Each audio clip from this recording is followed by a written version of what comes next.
ilam ka kopia khamtom na thupi tak kumsom tum paisa yen chana khamtom na thupi tak khon tumina wai komina khamtom na to kizui sian na haksan na lungkham lungzin na len khon tum towina tuina ilaka i haksan na tampi mani man lekitham na gukta lakta na bang ai kele tua than na te bang khon tum towina lungsima ngai ko ma mai na mumbai a ya lom ta bang za yam te na ngai ko ta kena lam ka meter stop chia kin voi na ya ilam ka kwa a thil tung te aban ban na gen to ding chi ngai dan ni na tu ni na i ma ni ki tha na ma ni hin na la na pe tua ila ka tung lel lel ai na ja na ngai ko na na ama sa pe na ki kum kom den chan pai kom ka hi wa ya mu na pai kom te ya hang za son a hi a kim gui te ani na chính ngạch yến quay bà ná chính ngạch yến cái gồm mình là cái hiểm quay từ đến là tôi nay hay chúng ta kêu hôm lên chơi hiểm ai lệ làm cái tin muốn enjoy ta lên á việc ta cái na làm cái tin muốn là suicide kêu nên chăng na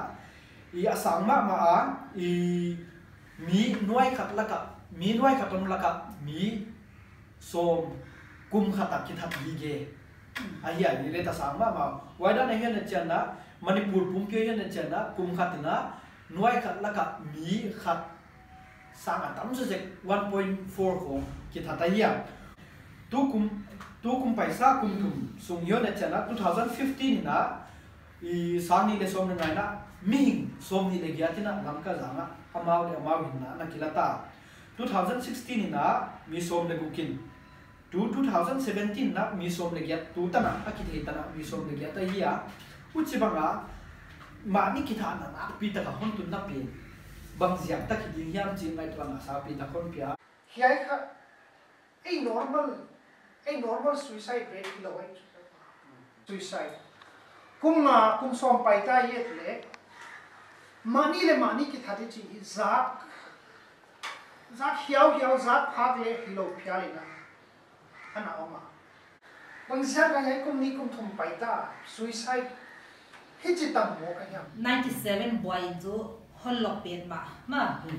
pa che he akum da na aki khai lum te yet no na le kha 25 26 te a hi I chi ale chu khwai la ya naw pang dai thi bil pa le ke le pakhat 1997 la ka hong ki boy as a community why in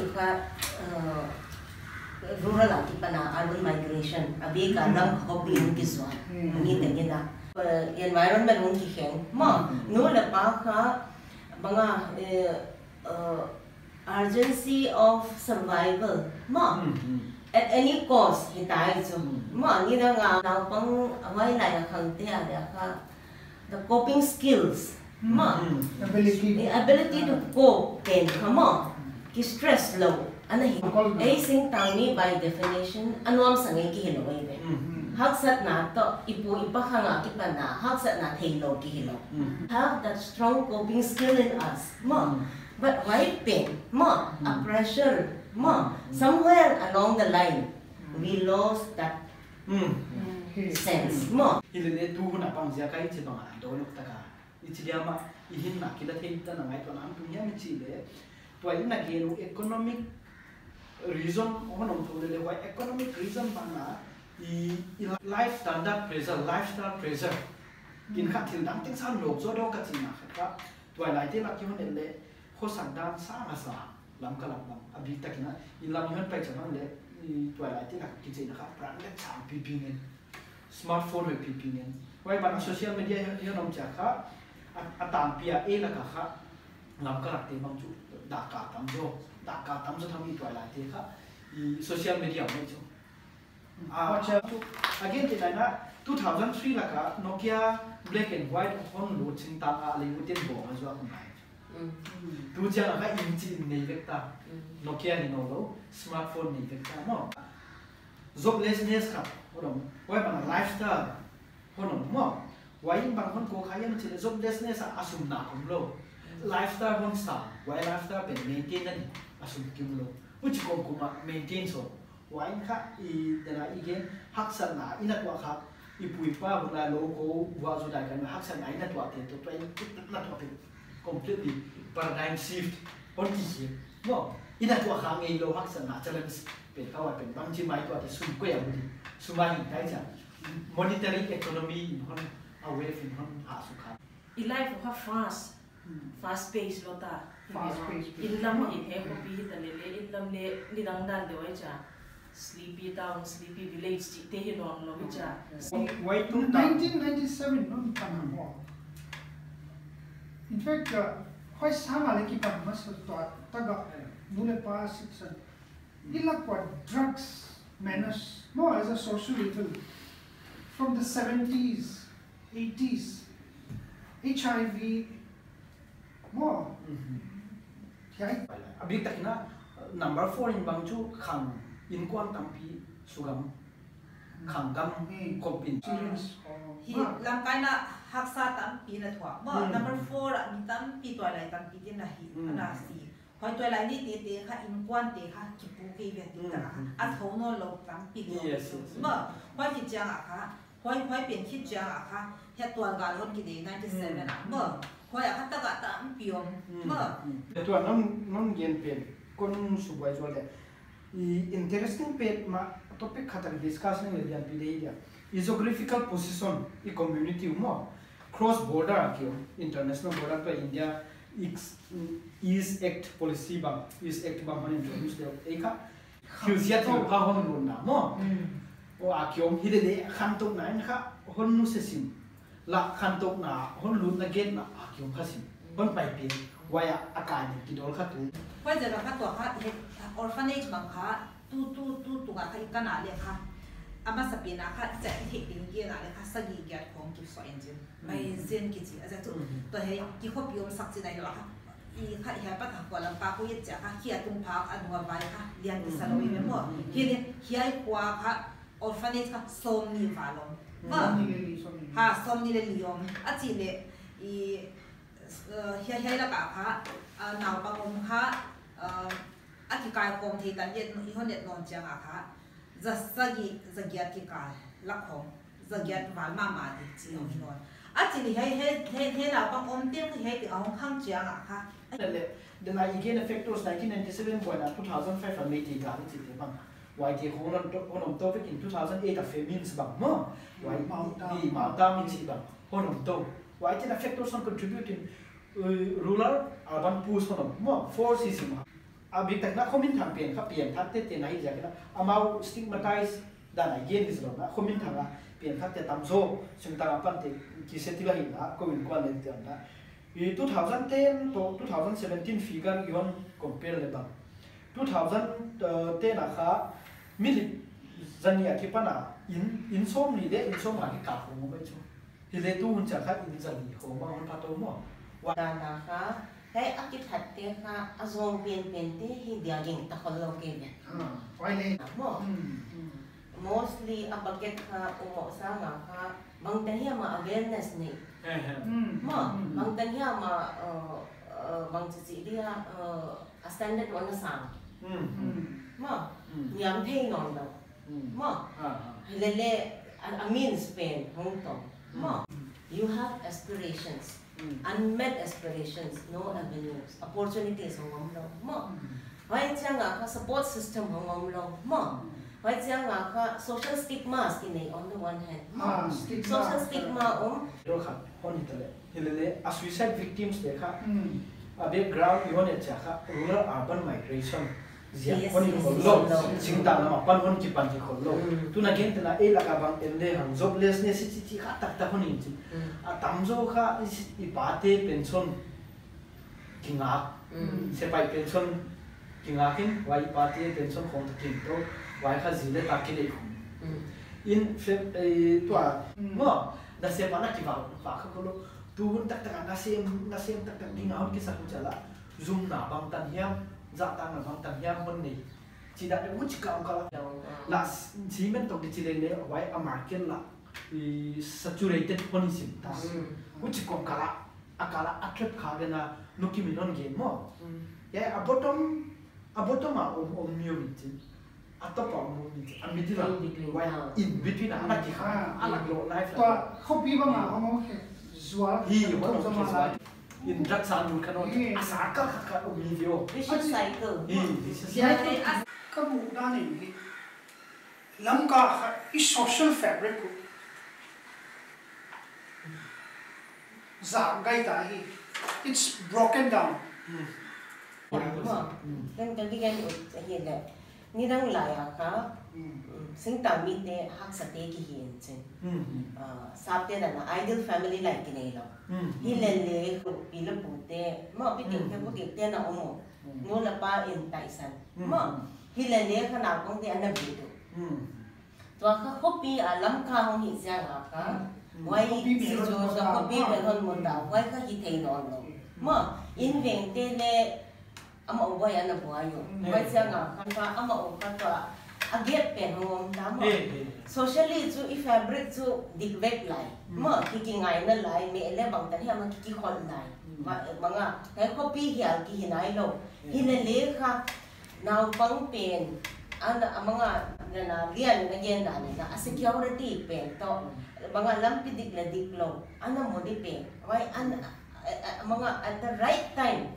ana hit lampi zang ana to adika ana omna wai yai social fabric hon ke ka mu la chu lam ka jang ko nga yon ten chana gated community dan do khatam ki tamwa atang pia I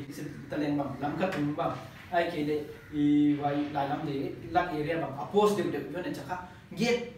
I in tung kum tan get ki bo tai chu I in 2015 na bang yen de police case kia mi matam kha songbu le kwa chawe chu ai le tu kuma kha za le song ya kum le ve na ale tu man hon tum to mo ale tu man tum to huchi kom kala I again to mjeto gated community necessity kha hon isim why as a crime la hon kham to I society su ye cha kha azo nga how ki khelo ma ma ta chu changa khud do bang le mu thai phya le ta school fee la tam paid ma ta mo it affects le om huchi kom kala Facebook media la ha ta mo hiya ting ho cha ki pe lo bin ana mi phalo de ana sa la kha de nu le pa ke kha ka na omlo de hoi tia de kha depressed thai na pan pi na mu di ki sab ba ma mong ne lo sab tuang lam hi no in ve in kya ki na o kya ba na no hu cha kha hong be dong go mo I hoi ka la alam ka ma na amao mi tam pi suicide da bo kan gen di yai tung tang to ki saya khamo to ai social media hi am hi ke le kho mangai I social fabric wi chi ya I community wi chi hi mo kha igen sama bang close knitted an ki gi chu ai le hunong pai to je li chin wai khong tom de wak jang khong tom de wai chi chu individualism mai lo dia ai in sum ho sak na di boy in mia di boy pi di na di hun ki nei non lo that's a different debate no yes I think our concern is how to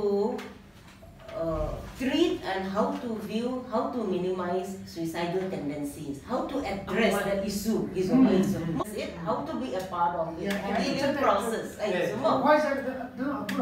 no, is social fabric zang go ta hi mo ki tan na hi bangsa ka social fabric tan a how ina a zong pat pi dam no lo actually kilo pa na school ta bangsa na school hoi pe na pa sak zo di how te Scorpio bolero ki kho mo phone hoi pp phone hoi pp asim asang sang man dam si azong te yeah nexo like why can you address it like depression why is that to you approach him you done him hate my why healing touch, a new deal with a healing touch. Not just more from me. Civil society organization, school te nule pa ule na wana sab to ma mai le kai kha ke mon ai hi vachi ya ke le I am a part of responsibility, ownership. I have a responsibility to As a human society, what I have to show is that you matter. Yes. You matter. Life is not fair.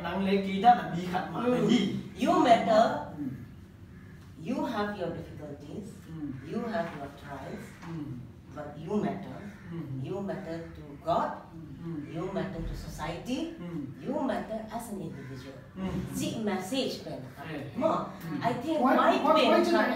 why family kya lo mo a particular compound here SSPP mo school YPA sabtwa mo adik dama lam nyulam ke ere ba to biakin building somit na ba honta kum kha ni lam sa mo ba bang sa ni lam ka liao ya ke ta kum kha ta biakin kha ki tum he chat chat chi na mo wai bel pastor kha biakin kha pastor kha tam ya upa ma am ya mo hoi te na abelam teu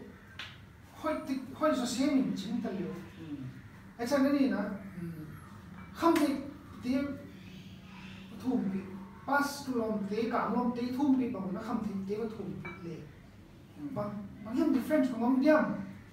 chi ba mo lam kadam doi na psychiatry department minister nei mo psychiatry department khatam ka le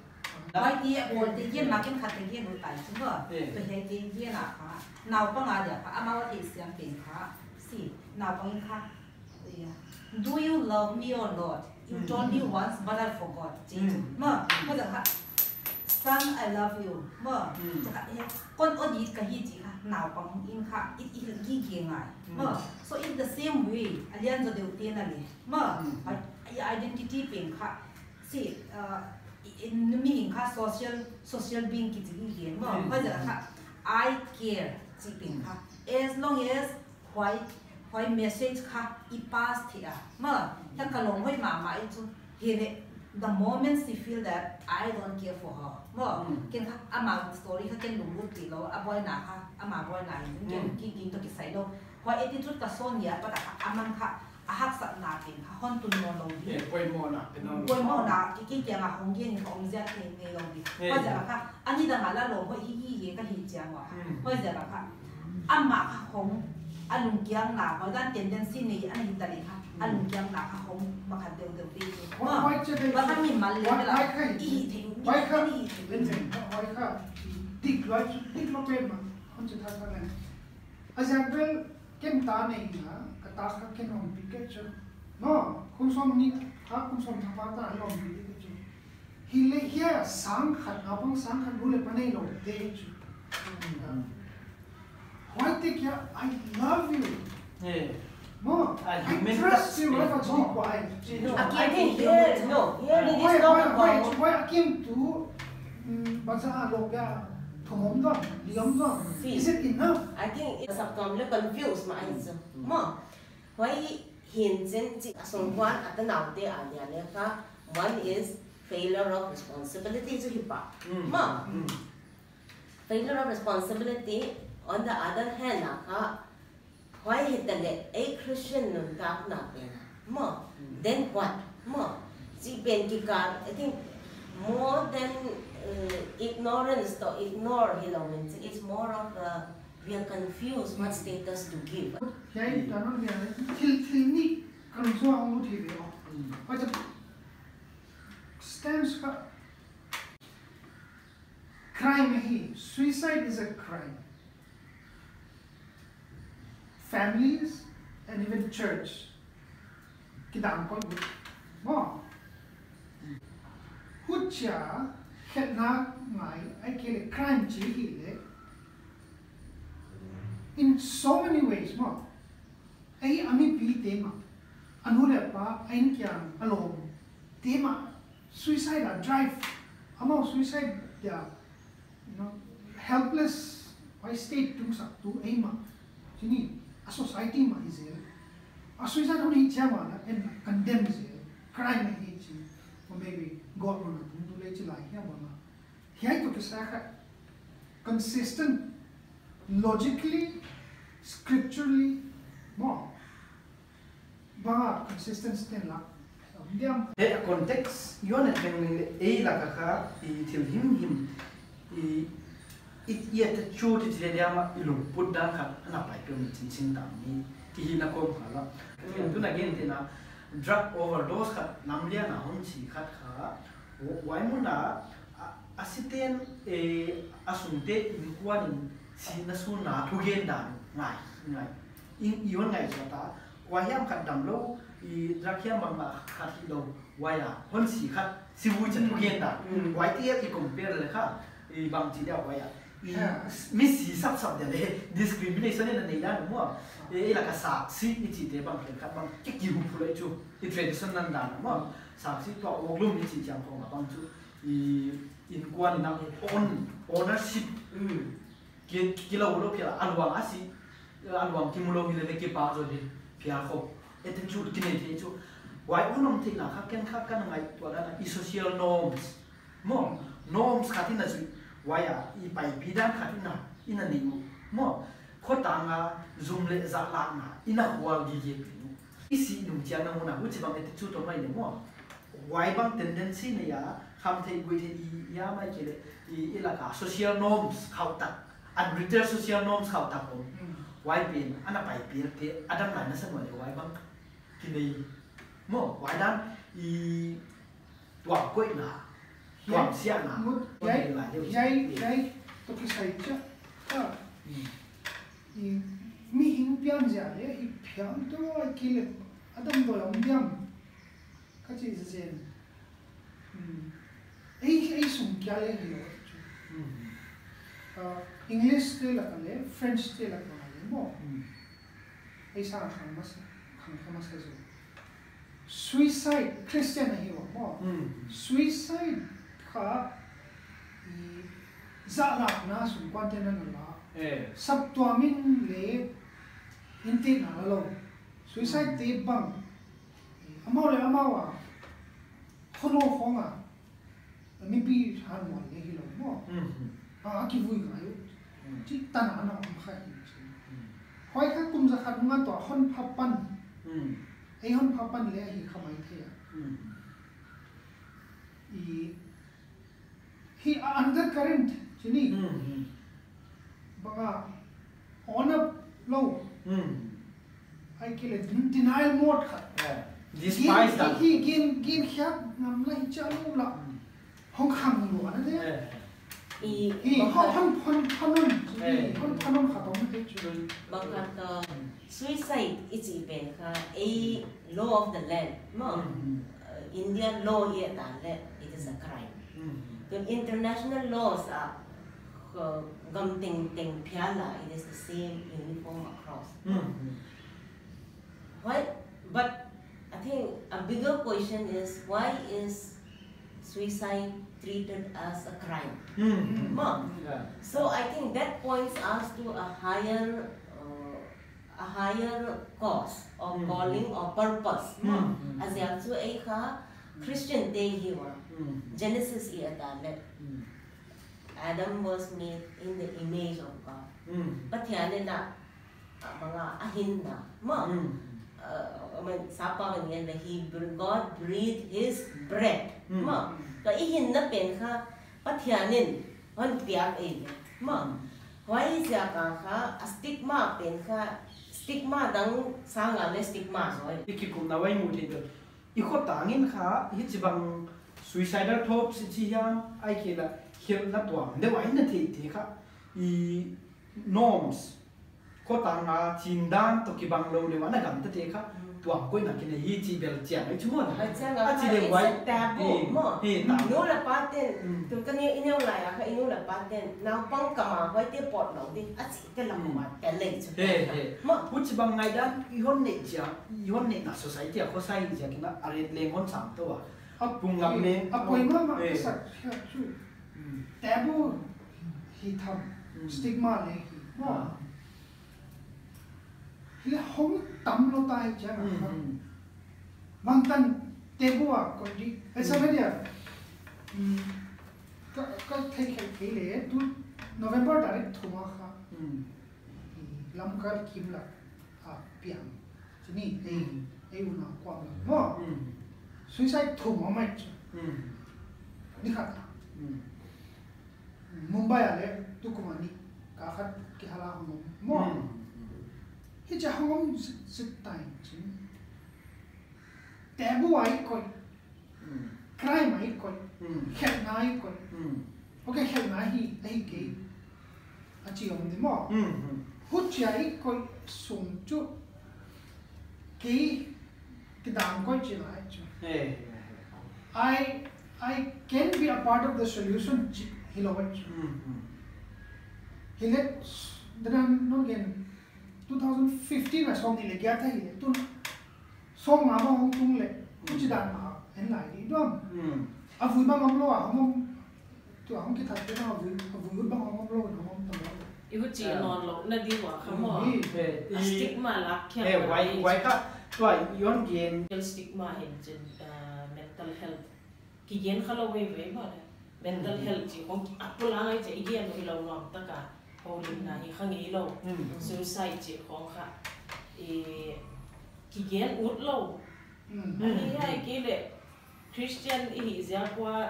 gen lo di chi dan de wa ngai dan khat in nei zia ku hi ai ke le Christian hi zia ma ta kwa hat lo ka hi pathian ki nga zo lo ka hi chi I ut lo zia ma ta kwa ai ki gen lo hia I society na kha a individual level la I va et na kha society a stigma I chi jang a chu mi khat ngai dan cho mi lo our society and community as a whole in hei thil pian hi dik lo hi chi ngai dan I ma hi a sum total of all our thoughts ai zia ka stigma swak the hi mo ta bi ngai dan mo individual la he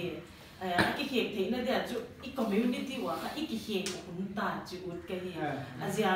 ai le I lu hong nai chu I lu hong nai in sunga e ke song kho gil na le hong I changa doctor va ki ron se lo wa over the counter pharmacy khat ko va ki payin chin pain relief khat le li hong va ki la ma che ki nei chin ki da me chu ai le u chi da na I dam the na o men chin le u cha hong phat lo cha doctor va ki nai hi ve o ai le doctor I va nai jiang wa kha zoom na za na ki ngai to lo e chi tam san wam lo ma a dia doctor te I am dentist te yam I hana ji ko le dentist te yam I va nai chang kha poi sa ka ki nei lo e chu ai le tu de ki nan ki kha ki ngai sia hi ta le psychology si chi ya psychiatrist I chi ya ke le counselor yam va mudi ka hi lam le ki phok lo wa ki voi ti tuan again dan bel tuan non gen un dan bel I suicide chi pen kha atuam liu liu hi lo na dang dan ma hi nu na nei chu na dang dan ma hi why nei ten kha free expression ni chi dia ma amau u chi bang ngai tuan an nei ti again hia the na dia ai ke le why avanai ti diu mi poi wa hi chi u dan nei chu mo de non stigma pen to ki sai ki ngai dan thang lo si stigma bang za stigma da nei khoi hi pia la I number khala kha chu I mai ki problem pen kha I ni sia the mok le hi lo a za tu I to ki to ang zom to ma a hi cha kha ni da kha HIV positive te kha ma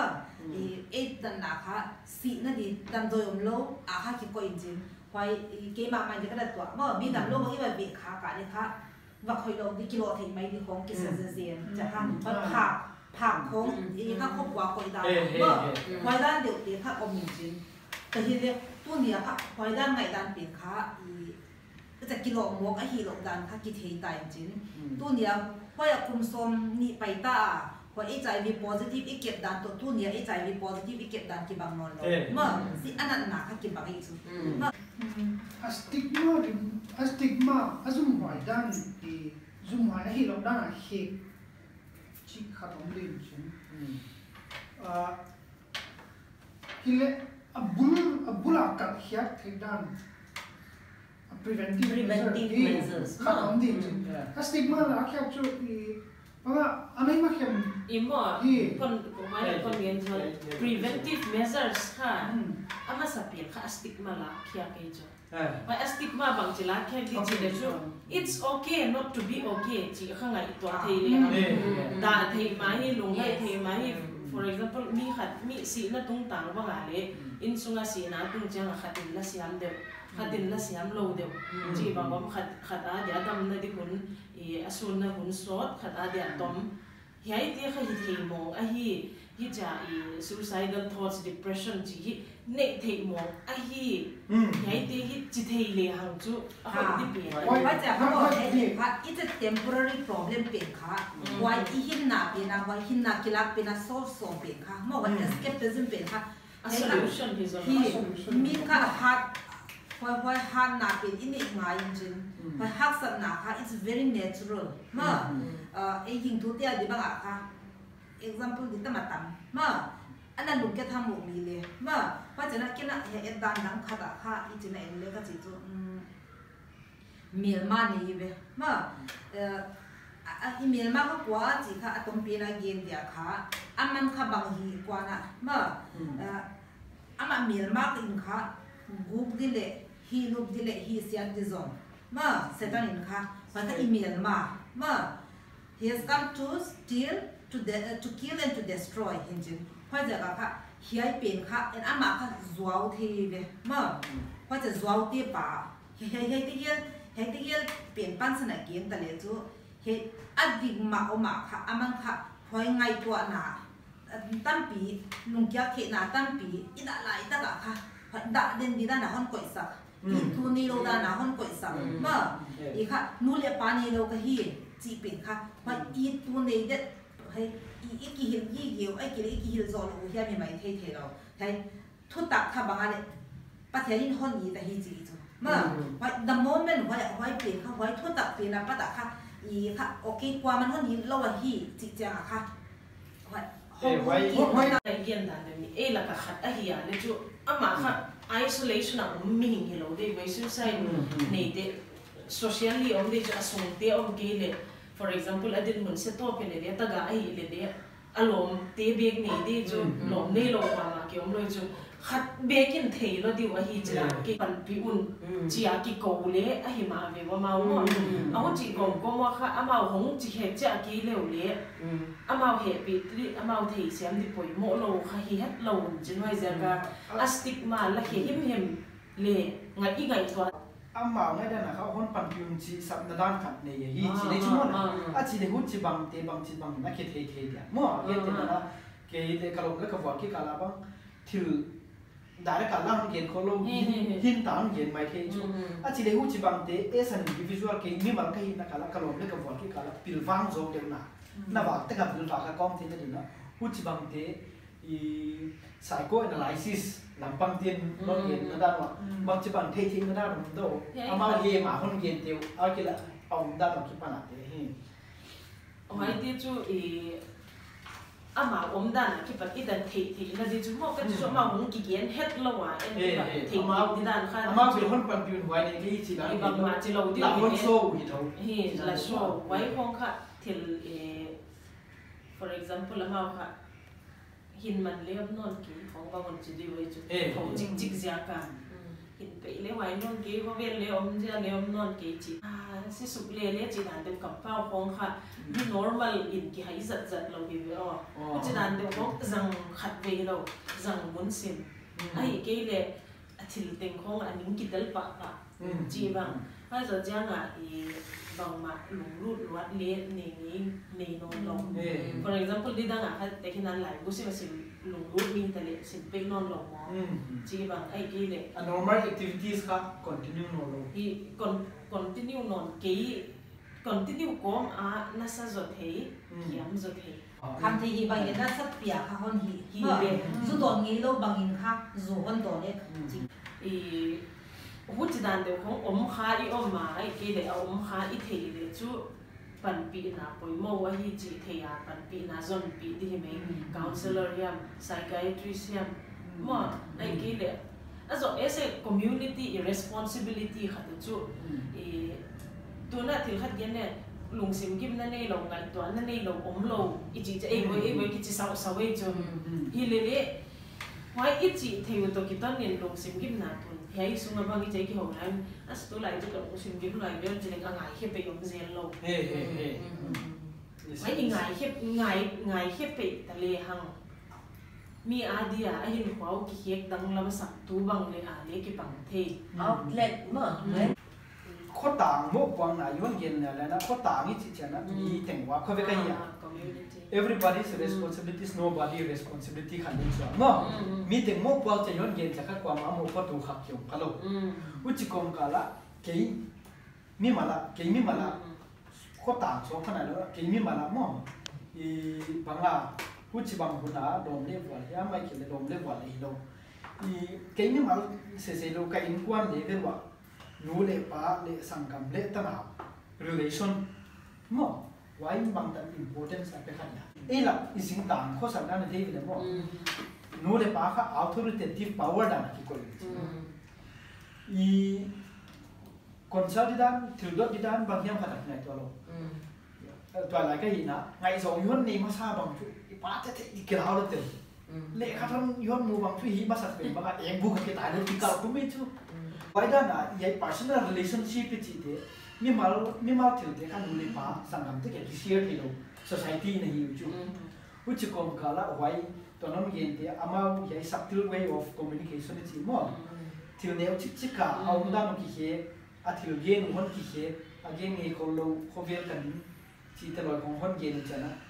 i he bang in one society ko sang ai lo ni ka kala bang chi bang da approach la leng hoi không ngạiด้วยว่าเขาปล่อยโมภาษาที่ไงสั่งตัวเดียวจีที่ไอ้สร้างอ่ะมีปล่อยโมโซ่อีไบเบิลเรียนเห็นที่เป็นอาวุธเราจะไงยัยจอมีน่ะจะได้กวยลงบางทีกับอาวุธเราจีเลยบางทีก็น้องจีลงที่เว้นนะคะจีลงที่เว้นจีสร้างนี่นะบางทีก็บอกไว้น้องจีบางทีก็น้องอุดลงจีบางไอ้กี่เลยบางก็จะให้จีแต่จะเอ็ดจิกจีบางจียัยจอเห็นเทลงยี่ไอ้เวลาเขาลงยี่ไอ้จีมีจีจะลงนะจัดสโมกลงนะบางทีก็มาไอ้ลำ parents เนี่ยจุด authority ไหม whether they are right or wrong ไม่เขาดิกลงเสียรีบอ๋อ parents เนี่ยเลยอัตราเดียวกันอะ boy story จีที่บางจุดแล้วก็เสียแล้วไอ้จุดไว้จะมาพวกปีน่ะมั่วสิเป็นที่จะ empathy จีมั่วเราเห็นจนบางอย่างขัดตาเตียนหักสันนาทะเลno ไว้คนเราจีไอ้บอลกี้จะไอ้สุปะไอ้นี่ไรไอ้เกี่ยวไรเอาไว้จิมบอกเขาเวียนแบบคนนี้เนี่ยพวกเห็นตาเองอ๋ออีใจลงสิว่าเขี้ยวคนรู้ว่าอีมูดานเลยที่เสียงดานะคะอันนั้นตุ้มบุเมื่อหักสันนากินนาเปลี่ยนค่ะไอ experience ว่ากี่ปะนะคะเห็น bitterness อามาว่าอมเปลี่ยนค่ะตัวให้ยีเดน่าอุณหภูมิเย็นบ้างค่ะยีอับบุตรเขียงน่ะดูอมโลอ่างไงคิดดูอมโลเมื่อพอจะค่ะพอยี่เสียค่ะอามาว่าค่ะยิกเดียวเมื่อพอจะค่ะเห็นไงดันดิโลตังเตียงดีค่ะจุอีเดรสไงดีเมื่อที่คิดเดียวค่ะผู้จัดมีบังคับได้เลยค่ะโอ้ attention day drama บอลเลยไหมเมื่อจะค่ะที่ตั้งนำกินเตี้ยจีโคจะค่ะเฮ้ยอีบอยน่ะบอลรู้เดียวยามไอ้เกียร์เนี่ยจะค่ะก็อีดานคันนี่เมื่อโอ้บอยนั่นนี่อามาไงกว่านาข้าวจีบางยามคันเมื่ออีอาสวลคันมาฮีอีค่ะจะค่ะที่คิดแบบนี้อาจารย์จะสอนบางทีแต่นี้ค่ะเมื่อคอยให้รายการค่ะ attention ได้ไม่อ่ะเกียนเฮียมฮียมห้องกิสาเฮียมฮีโร่ฮีจีค่ะเห็นค่ะถ้าได้เวลาฮีจีเวลาบางไม่ฮีโร่ฮีหุ่นจะมากี่เดียจีโคอ่ะที่อีจ้ะคอยค่ะเอ็นปันปีเทียด้านอมโลอามาดีเตียงไงฮีจ้ะเดี๋ยวค่ะคอยเล่นดิโลเอ็นปันปีเทียปันปีไงฮีจีค่ะบ่ค่ะปันปีดีไงห้องจีโกฮีตาฮีบ่จีค่ะอาศัยในซิมโตมาละที่คอยค่ะนั่งค่ะคอย ama boy na pe kha ken kha thu pi ka sak pi lo chi the hi no lo je ama de ka thu pi ma wa excuse no ya ka the chu warning sign of love ma to he amel hon pu ton lo i chu ai hoi pe kha bang cha ki kya hong gen lo ken ka pan pi the dia chi kha excuse di lo ve he di kha en le kha ama kha om lo te la hi chu ve ma han tin kha ma le a su tin kha one yen te kha one a behavior change a compound you chik te mo wai ni sensitivity chi kha e la ka I kon interaction da e la ka in nei lo kha sensitivity chi kha I omai chu saften I gam chang kang zo le society chang kang zo ten kha wai ne ka chana nei zo ba do chi ba body touching it ta ka I love you chi ba mo bu cha ki za tho ki home tho na lampang sensitive ta ka ki care ko na lampang ki care chu ki ba no le pa ha ta ka na se ka ta di chi a nang ko ni na ja kon mo na ja ka bu pi khang je na se ku le cha ki tai phun phun I le sensitive ta ka care why human touch chi pe mo why pe ki nei lo do chi on yen sa ba ni chin ba chi human touch ka adi ka pa te adia ka it's a no in our society mo ipa bang chu kam pa wa hung po dia le ki expect lo hung po le zoom mai phial din mo nei chu mo to that extent hi le kha but then it is the need of the art mo it is time for us to change mo our thinking ka dang mo now bang te kha ni da nga problem ini lo te chu hai te na ni da nga problem ini lo te ne ki ta in it is time for us to change the way we talk to them the way we speak to them the way we involve them ichi banga kha ama tu lai tha da lai mo te je be hon thei hong pil deu dia hong ki chi sia nge na hon thei ta ben hon sia nge na ma hong ki tan hong ki tong ta ben sia ki ngai to mo like leaving it to him his business mo ama hong ki thei sia nge na ama hong ki thei sia ka hong nom lo phot lai mo hong ki he I think that again bang na empathy mo listening ear mo I think and then a discussion teo kha no la pa be ka society ania le kha inquisitive hilomena banga listening mo receptive here again chu baka a suicide tendency ana depress ni pe kha I don't know the individual case again mo a macro de idea ta le the nei chi ma som ni ne gya 2015 na om to 18 tum khin ta ni khata thum bang om ta hiai kha I nap ne hi ta le na le ta hi le I pangyam na sa dewa pangai society lung ve institutional level ha it's at my take wall you know and we have room how they discuss mo it's not my gala at ho avendi why you know he why you can get no more as a community as individuals more and as Christians ki mo wang na ai le to why did they as Christians no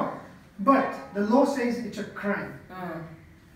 and the Bible says it's an attack on the image of God which means it is a sin and we say from sin to insanity akhel jaka hai jaka kita is this how we see suicide Punai ki ku buka tu pika sama ma. Ne ka cik a conclusion point up non gen tu am le mo point kan sia no sama pina non gen dia macam nak concluding point. let's be sensitive let's be sensitive I think that has to. Let's be sensitive. Very good. And my take no te kha alarming bo ka hi thi banga ki chi mun ai ta let's care and like I said it's okay not to be okay